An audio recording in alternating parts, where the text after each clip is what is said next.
پیارے آقا نبی جنا علیہ السلام کو رب نے معراج عطا فرمائی، اور اس معراج کے پیچھے رب کی کیا حکمت چھپی ہوئی تھی؟ رب نے اپنے پیارے محبوب صلی اللہ علیہ وسلم کو کیوں معراج عطا فرمائی اور کیوں اپنے دیدار الہی سے مشرف فرمایا؟ اس میں وجہ تسمیہ کیا ہے؟ تو سامعین اکرام، اس کے پیچھے جو حکمت چھپی ہوئی ہے، تو حکمتیں تو بہت ساری ہیں، لیکن ایک حکمت کو ہم سماعت کریں گے انشاءاللہ العزیز اس ویڈیو کے اندر۔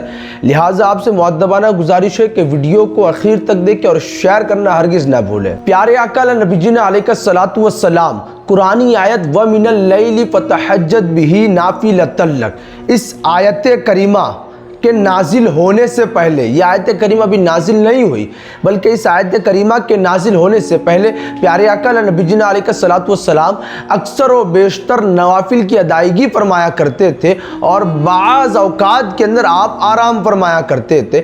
تو ایک مرتبہ پیارے آقا نبی جنا علیہ السلام اپنے بستر استراحت پر آرام فرماتے۔ پیارے آقا نبی جنا علیہ السلام کی ظاہری آنکھیں جو ہیں وہ ظاہری اعتبار سے بند تھی، لیکن آپ کا دل وہ بیدار تھا۔ پیارے آقا کی چشم مبارک یہ خواب میں تھی، آنکھیں بند تھی، اور دل پیارے آقا کا بیدار تھا۔ اسی اسنے میں تھے کہ پیارے آقا نبی جنا علیہ السلام کو 7ویں آسمان سے جبرائیل امین کے پروں کی آواز سنائی دی۔ تو پیارے آقا نبی جنا علیہ السلام اپنے بستر استراحت پر سے ایک خواب کو ختم کر کے آپ اٹھتے ہیں اور اٹھ کر بیٹھ جاتے ہیں۔ پیارے آقا نبی جنا علیہ السلام اپنے بستر پر اٹھ کر بیٹھ جاتے ہیں۔ ظاہر سی بات ہے، پیارے آقا کا دل تھا وہ بیدار تھا اور آنکھیں ظاہری اعتبار سے بند تھی۔ جبرائیل امین پیارے آقا نبی جنا علیہ السلام کے دربار میں آتے ہیں۔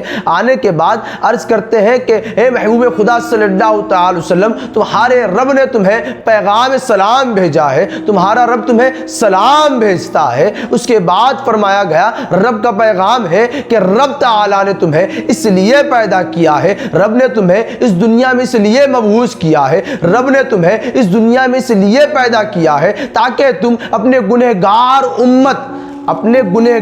امت کی مغفرت طلب کرتے رہو۔ رب کا پیغام جبرائیل امین کے ذریعے سے پیارے آقا کے پاس آتا ہے کہ تمہارے رب نے یہ پیغام بھیجا ہے، رب کریم نے یہ پیغام بھیجا ہے کہ تمہیں اس لیے پیدا کیا گیا ہے کہ تم اپنے غلاموں کی گناہوں کی مغفرت طلب کرو، اور اس کام کا خواب راحت اور بستر استراحت سے کوئی تعلق نہیں ہے۔ پیارے آقا نبی جنا علیہ السلام کو جبرائیل امین نے کہا کہ مکہ کی وادیوں میں چلے، اپنے تمام امتیوں کے تمام احوال سے واقف ہو کر عبرت حاصل کرے۔ تو حضرت جبرائیل امین پیارے آقا نبی جنا علیہ السلام کے دست مبارک پکڑتے ہیں، دست مبارک ہاتھ میں لے کر جبرائیل امین پیارے آقا نبی جنا علیہ السلام کو مکہ معظمہ کی وادی میں لے آتے ہیں۔ لے کر آنے کے بعد یہ ہوتا ہے حضرت جبرائیل امین رب کے احکام کے مطابق پیارے آقا نبی جنا علیہ السلام کے سامنے تمام امتیوں کو پیش کرتے ہیں۔ نہ بس یہ بلکہ تمام امتیوں کے گناہوں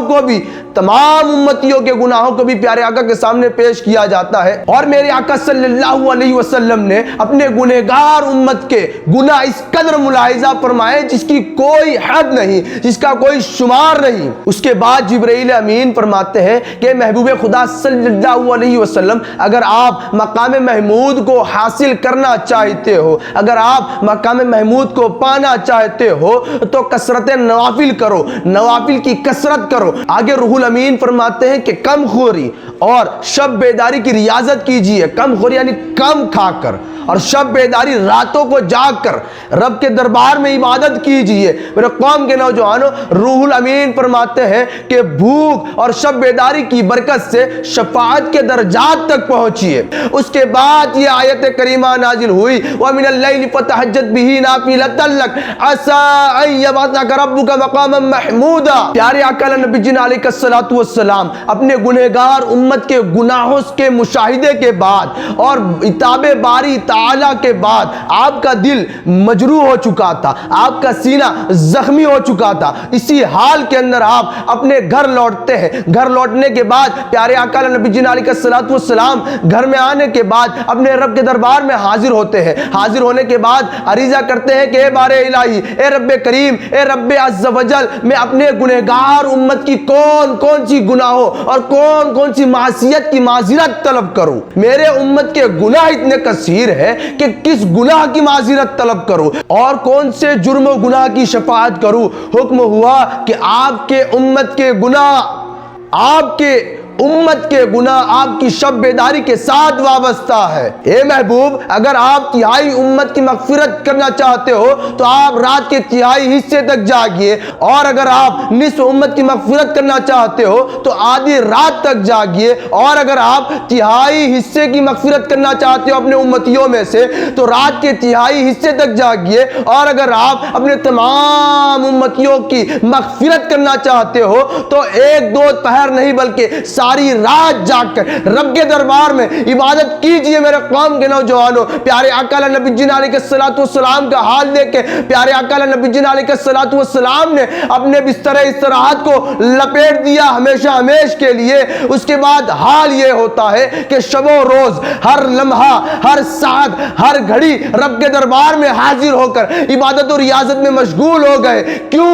وجہ کیا تھی؟ وہ امت محمدی صلی اللہ تعالی وسلم جو ہما وقت گناہوں میں ملوث رہتے ہیں، جو ہما وقت جن کی آنکھیں زنا سے بھرپور ہیں، وہ امت محمدیہ جو ہر قدم پر گناہ کرتے ہیں، لیکن ان کے نبی کا حال یہ ہے کہ وہ اپنی راتوں کو رب کی عبادتوں میں گزار دیتے ہیں۔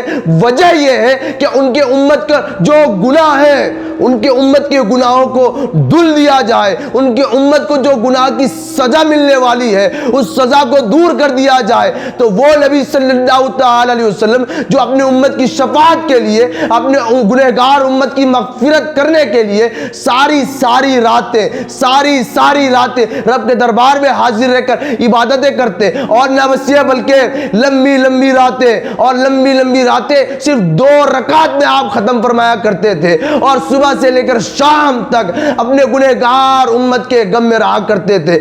عبادت کرتے کرتے، ریاضت کرتے کرتے حال یہ ہوا میرے آقا صلی اللہ علیہ وسلم کا کہ آپ کے پاؤں مبارک سوج گئے، پاؤں میں سوجن آ گئی، اور جس وقت حضرت روح الامین نے پیارے آقا کو پیغام پہنچایا، اسی وقت رب تعالیٰ کا یہ احکام، رب تعالیٰ کی یہ آیت کریمہ نازل ہوئی، یا ایھا المزمل قم اللیل الا قلیلا نصفہ او انقص منہ قلیلا او زد علیہ ورتل القرآن ترتیلا۔ پیارے آقا نبی جی علیہ الصلوۃ والسلام نے راتوں کی عبادت کو اور دنوں کی عبادت کو آپ نے اختیار اس لیے کیا کہ آپ نے اپنی آنکھوں سے، جبرائیل امین نے دکھایا تھا، تمہارے امتیوں کے گناہ اس قدر ہے کہ جس کو شمار نہیں کیا جا سکتا، کہ جس کی کوئی حد نہیں، اتنے سارے امتیوں کے گناہ ہیں۔ تو اگر تم نصف امت کی مغفرت کرنا چاہتے ہو تو آدھی رات تک جاگو۔ لیکن پیارے آقا فرماتے ہیں کہ چاہے نصف ہو، چاہے تہائی ہو، چاہے 2/3،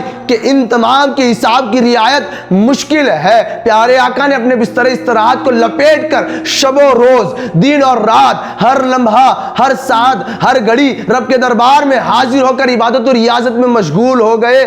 آخر میں حال کیا ہوا؟ پیارے آقا نبی جی علیہ الصلوۃ والسلام کے پاؤں میں سوجن آ گئی۔ اب جب پیارے آقا کے پاؤں میں سوجن آئی تو پیارے آقا نبی جی علیہ الصلوۃ والسلام کے دربار میں آپ نے اس قدر نالہ وزاری کی، اس قدر گریہ وزاری کی کہ جس کے وجہ سے رب تعالیٰ کے مقربین فرشتے، رب کے دربار میں جو جنہیں قرب حاصل ہے، وہ مقربین فرشتے رب کے دربار میں تڑپ کر یہ عریضہ پیش کرتے ہیں، اے مولا، یہ کیسا دکھ ہے جو گنہگار امت کے خاطر اس مبارک فطرت بے گناہ پر رکھا ہے۔ حضور اکرم صلی اللہ تعالی علیہ وسلم تمام عیبوں سے پاک، تمام قسم کے گناہوں سے پاک۔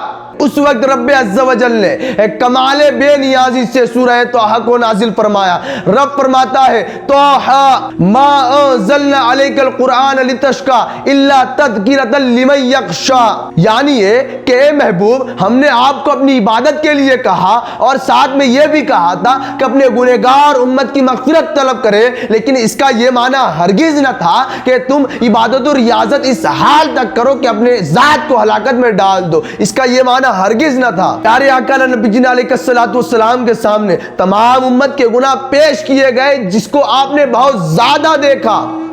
حضور صلی اللہ علیہ وسلم نے اپنے گنہگار امتوں کے گناہوں کو بکثرت دیکھا، زیادہ دیکھا۔